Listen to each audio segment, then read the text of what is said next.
So I don't know if we want to get into all that, but we can keep going on the CBC here because as this is from Trish Wood. So, as someone who was nearly destroyed by CBC's arrogant top down culture run by a few favored journals and managers, I can vouch for this chap's account.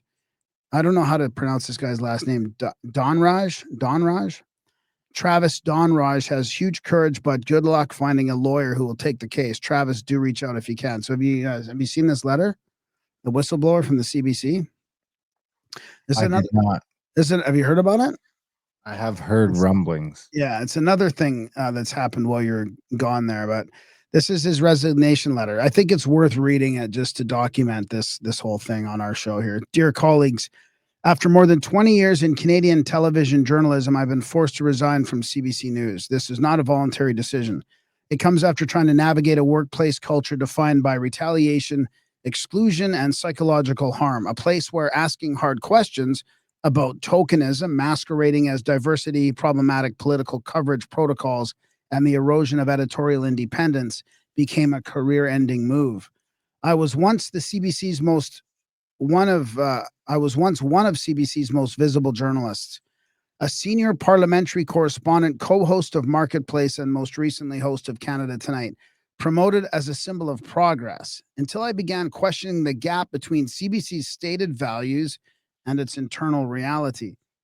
When I pushed for honest conversations about systematic issues and editorial imbalance, I was shut out, sidelined, silenced, and ultimately erased. CBC calls itself a champion of inclusion and public trust, but those ideals are too often deployed as branding tools, not lived principles. And Canadians are noticing what's happening inside this institution is no longer just an internal problem, it's a public one. The erosion of trust in the CBC didn't happen overnight. It's the result of years of dysfunction at the highest levels, where a small group of insiders on air and in management wields outsized influence, priorities prioritizes spin over substance. Leadership clings to reputation while failing to confront the real reasons viewership is in free fall. CBC doesn't need more workshops. It needs more accountability. It needs accountability. It needs reform. It needs courage. To those still inside, silence shouldn't be the price of your paycheck. The only thing that sustains broken systems is fear. And the only way things change is when people speak. I don't know what's coming next, but I know there will be efforts to discredit me, spin, smears, the usual playbook. But I'm not here to protect comfort. I'm here to speak truth, even if I have to do it from the outside. To those who stood by me, thank you. I'll miss the good people I worked with, many of whom are still trying to do journalism the public deserves under impossible conditions. I leave with clarity and my voice intact. You will hear more from me soon. So I think he's been on a couple shows too and all that. So Trish adds, let me add, there is absolutely a crew there of favored and captured journos who rule like Chairman Mao.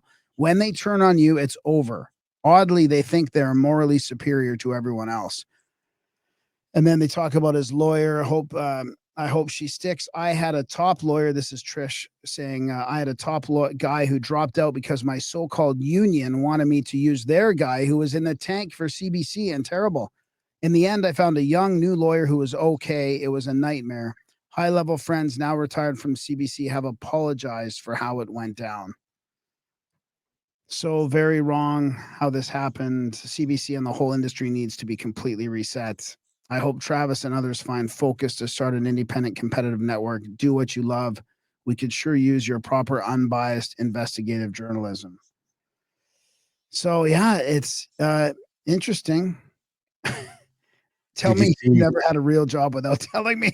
Yeah, he was nearly destroyed. Guy, how about I use my national platform on your network to call the boss a corrupt cunt? HR. How about no, guy? I'm going to stress leave for 6 weeks. Oh, I don't need to read all that.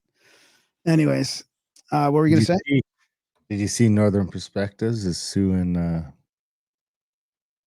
the Make Canada Great Again channel? Why? Just for some stuff he said about them being related. I mean, it's a whole thing I don't want to get into here, but it's worth going in. It's if you read it, I'd be curious to hear your opinion on it off the air. I don't I don't want want to get drug into any bullshit with thin-skinned Canadians. Yeah.